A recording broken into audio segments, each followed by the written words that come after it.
Break के बाद एक बार फिर से स्वागत है आप सभी का लीगल हेल्पलाइन में। आज हम बात कर रहे हैं मीडिएशन की, किस तरह से काम करती है। राजीव जी हमारे साथ लगातार जुड़े हुए हैं। राजीव जी, अभी हमने बात की कि अदालती कार्रवाई और जो मीडिएशन की कार्रवाई होती है वो किस तरह से डिफरेंट होती है। अगर हम बात करें एडवोकेट की यानी कि वकील की, तो क्या मीडिएशन में वकील की जरूरत पड़ती है?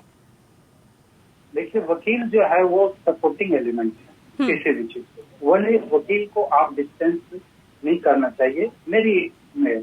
तो कारण क्या है, अगर कोई मीडिएशन हो रही है, जब मीडिएशन हो रही है तो मीडिएशन में रिलीफ ओरिएंटेड मीडिएशन होती है, सेटलमेंट होती है।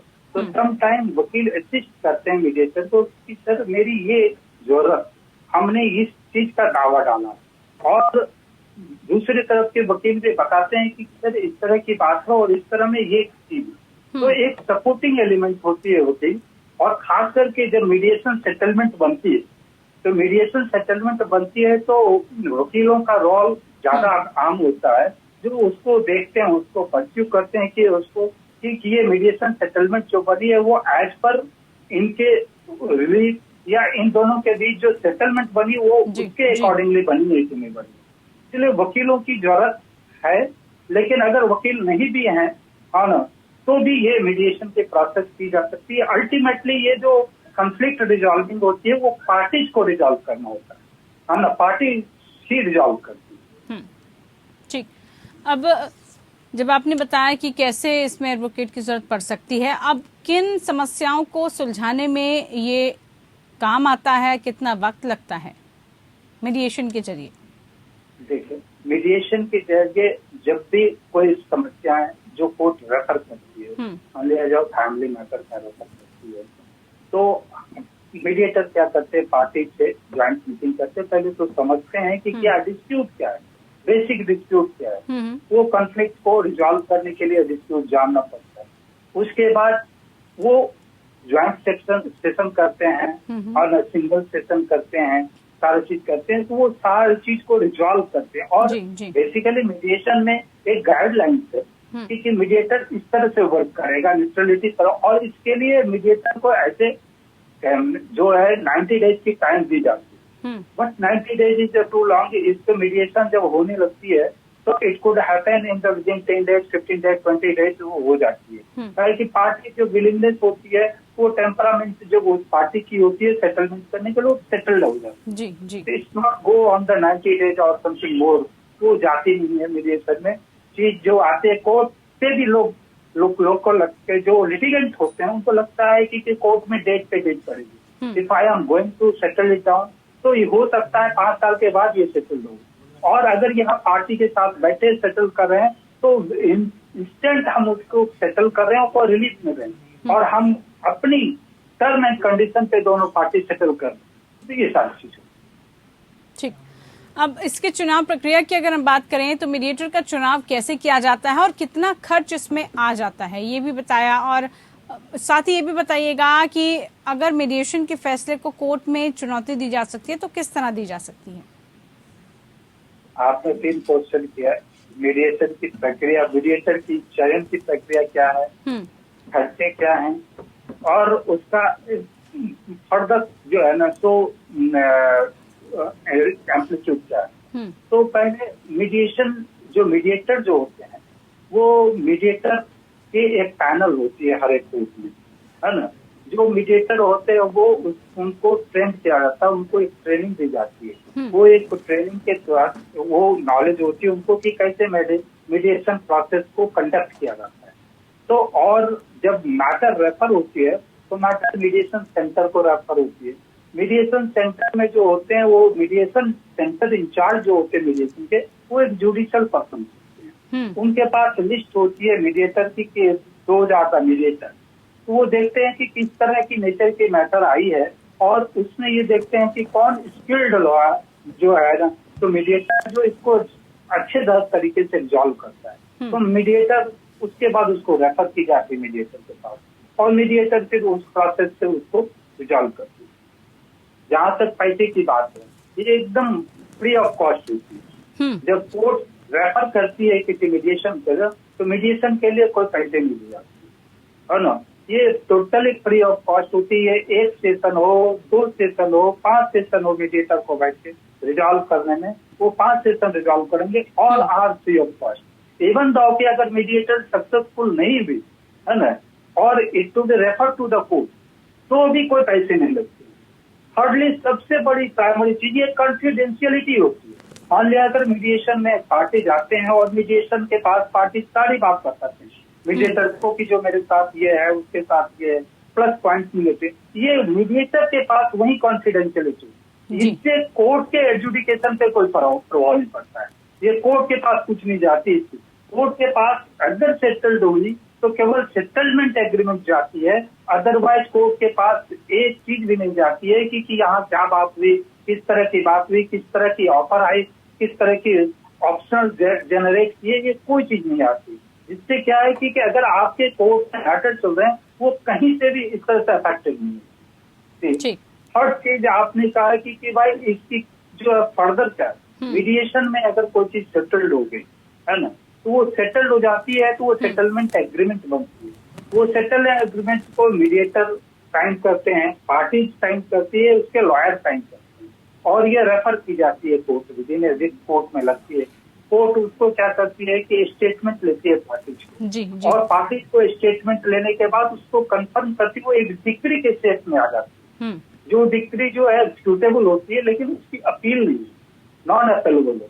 अगर आप कोर्ट में कोई भी केस होती है तो अपील, फर्स्ट अपील है, सेकंड अपील है, रिवीजन है, बहुत सारी चीजें प्रक्रिया है। लेकिन मीडिएशन से अगर कोई चीज सेटल्ड हो गई तो इट इज फाइनली सेटल्ड। आप अगर वो उस टर्म एंड कंडीशन पे खड़ा नहीं करते हैं तो उसको एग्जीक्यूट किया जा सकता है, और एग्जीक्यूशन में प्रोसेस है, तो सारी चीजें। तो ये it is finally resolving the dispute between the litigant, ये सब। ठीक, अब मीडिएशन और आर्बिट्रेशन की बात करें तो दोनों में क्या डिफरेंस है, किस तरह का फर्क होता है? मीडिएशन, मैंने आपको बताया, मीडिएशन के लिए कोई एक्ट नहीं, there are no such act कि उस एक्ट के तरह मीडिएशन वर्क करे। इसके रूल प्रोवाइडेड है ना, और इसकी गाइडलाइंस जो सुप्रीम कोर्ट की जो जजमेंट है, सेलम बार एसोसिएशन, वहां से गाइडलाइंस हैं, उसी गाइडलाइंस के तौर से रूल बनाए गए। आर्बिट्रेशन एंड कॉन्सिलिएशन एक एक्ट है ना, जो एक्ट पे आर्बिट्रेशन और कॉन्सिलिएशन में मैटर तभी रेफर की जाती है जब सेक्शन 8 में ये पाया जाता है कि देयर इज एग्रीमेंट, है ना। एग्रीमेंट, अगर आर्बिट्रेशन का एग्रीमेंट नहीं है पार्टियों के बीच तो आर्बिट्रेशन में मैटर नहीं से रेफर की जाती है, और आर्बिट्रेशन में जब मैटर रेफर की जाती है तो आर्बिट्रेटर अपॉइंट होते हैं, है ना। आर्बिट्रेटर अपॉइंट होते हैं तो आर्बिट्रेटर की अपनी एक कॉस्ट होती है, इनकर्ड कॉस्ट होती है, वो कॉस्ट होती है। और आर्बिट्रेशन में जो है ना प्रोसीजर है वो जुडिशियल प्रोसेस की तरह वहाँ पर क्लेम फाइल की जाती है, रिप्लाई फाइल की जाती है, एविडेंस होते हैं, और फाइनली अवार्ड पास होती है। जिस अवार्ड को अपील में आप अवार्ड को चैलेंज कर सकते हैं, है ना, लेकिन मीडिएशन में ये चैलेंजिंग नहीं है, मीडिएशन फाइनल रिजॉल्विंग।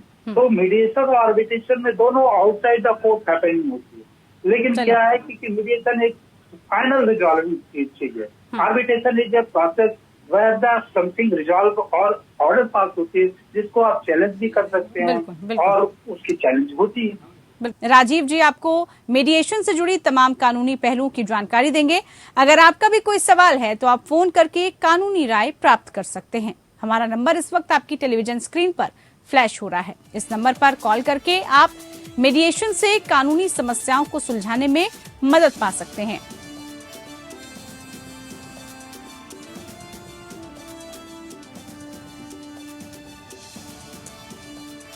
तो नंबर है 012061279337। इसके अलावा एक और अन्य नंबर 012061279338। इन नंबर्स पर कॉल करके आप मीडिएशन से जुड़ी कानूनी समस्या के समाधान की जानकारी प्राप्त कर सकते हैं।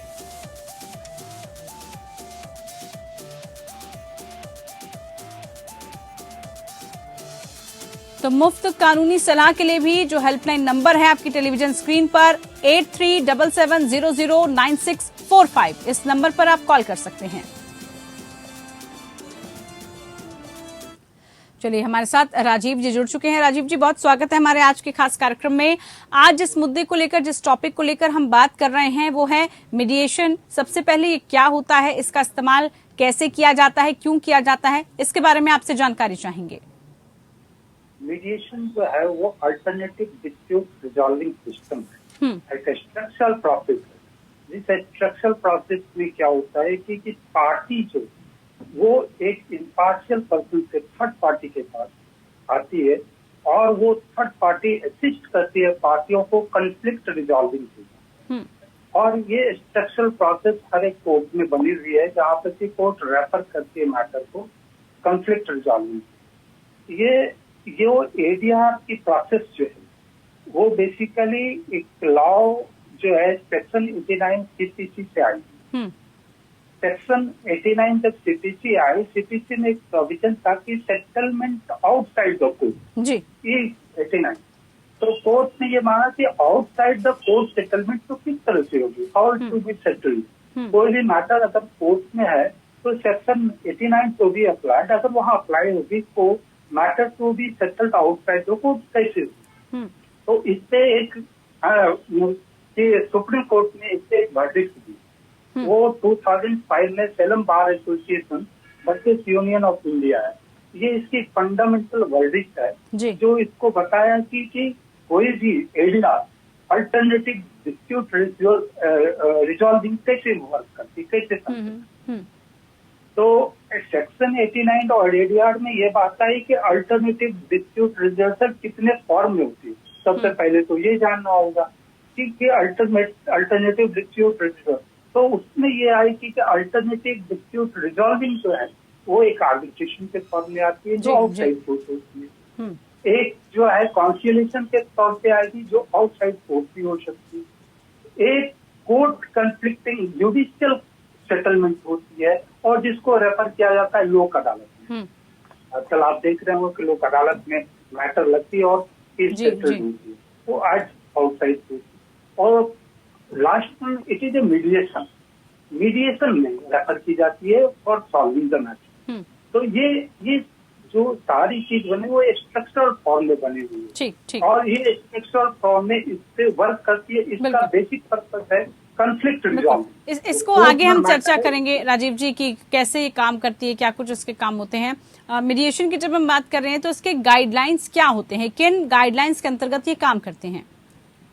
मीडिएशन के लिए कोई अभी तक कोई स्पेशल लॉ नहीं बनी है। ये गाइडेड होती है सेक्शन 89 और सीपीसी से और गाइडेड होती है जजमेंट ऑफ सुप्रीम कोर्ट। ये एक हर एक कोर्ट में एक मीडिएशन सेल बनी गई, वो सुप्रीम कोर्ट के जजमेंट के अनुसार हर एक कोर्ट में मीडिएशन, चाहे वो सुप्रीम कोर्ट हो, चाहे हाई कोर्ट हो, चाहे डिस्ट्रिक्ट कोर्ट हो, इवन तो की कंज्यूमर कोर्ट में भी बनी हुई है। ये सारी जब मैटर कोई कोर्ट में आती है, कोर्ट ये महसूस करती है कि there is element of settlement, है ना, तो कोर्ट उसको रेफर करती है मीडिएशन। मीडिएशन में जब रेफर होती है तो मीडिएशन का इंचार्ज जो होता है वो एक जुडिशियल पर्सन होता है, वो मैटर को रेफर करता है मीडिएटर। मीडिएटर जो होते हैं वो स्किल्ड मीडिएटर होते हैं। स्किल्ड मीडिएटर होते हैं ट्रेंड मीडिएटर होते हैं, जिसको एक ट्रेनिंग दी जाती है बाकायदा कि आप मीडिएशन प्रोसेस को कैसे वर्कआउट करेंगे। तो वो ट्रेंड मीडिएटर के पास मैटर आती है। मीडिएटर जो है तो पार्टी, दोनों पार्टी को बिठाते हैं, बैठते हैं और उसको ज्वाइंट सेशन करते हैं। ज्वाइंट सेशन होती है, दोनों पार्टी को साथ बिठा के एक न्यूट्रलिटी होती है। मीडिएटर को सबसे पहले न्यूट्रलिटी को मेंटेन करना पड़ता है और वो इंट्रोड्यूस कराते हैं तो आर्टिस्ट को कि I am the neutral person, I am the court appointed person और मेरे पास आप खुल के बात कर सकते हैं, यू कुड शेयर एवरीथिंग। और उसके बाद ज्वाइंट सेशन होती है। जो चीज बेसिकली कोर्ट में एक प्रोविजन आती है कि हमको ये रिलीफ लेना है, उस रिलीफ का वाइडर स्कोप हो जाती है वहाँ पे और वो खुल के बात होती है। ज्वाइंट सेशन के बाद मीडिएटर क्या करते हैं, उसको सिंगल सेशन लेते हैं, सेपरेटली बात करते हैं पार्टी से, एक पार्टी से सेपरेटली और दूसरे पार्टी से सेपरेटली बात करते हैं।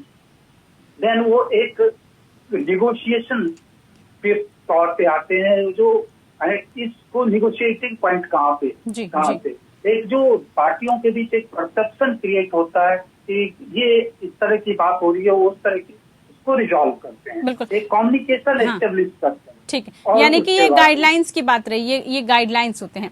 राजीव जी, अगर हम केसों की बात करें तो किस तरह के जो केसेस हैं वो मीडिएशन के जरिए सुलझाए जा सकते हैं?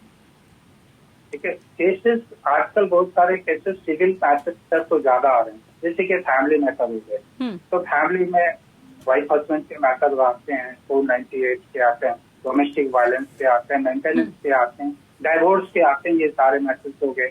लेबर का मैटर होता है, मैनेजमेंट और लेबर के बीच का डिस्प्यूट होता है, जिसमें रिट्रेंचमेंट आ जाती है, अपॉइंटमेंट आ जाती है, सारी चीज आ जाती है।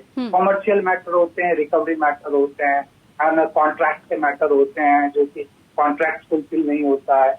उसके बाद पार्टीशन के मैटर आते हैं, प्रॉपर्टीज के मैटर आते हैं, निगोशिएबल इंस्ट्रूमेंट्स के मैटर आते हैं, और इवन तो कुछ क्रिमिनल्स में मैटर आते हैं। जैसे मैंने आपको कहा कि क्रिमिनलिटी 498 ये जो है तो क्रिमिनल मैटर में फॉल करती है, निगोशिएबल इंस्ट्रूमेंट वो क्रिमिनल मैटर में फॉल करती है। तो वो सारे मैटर आते हैं। इस तरह सारे मैटर्स को रेफर किए जा सकते हैं मीडिएशन।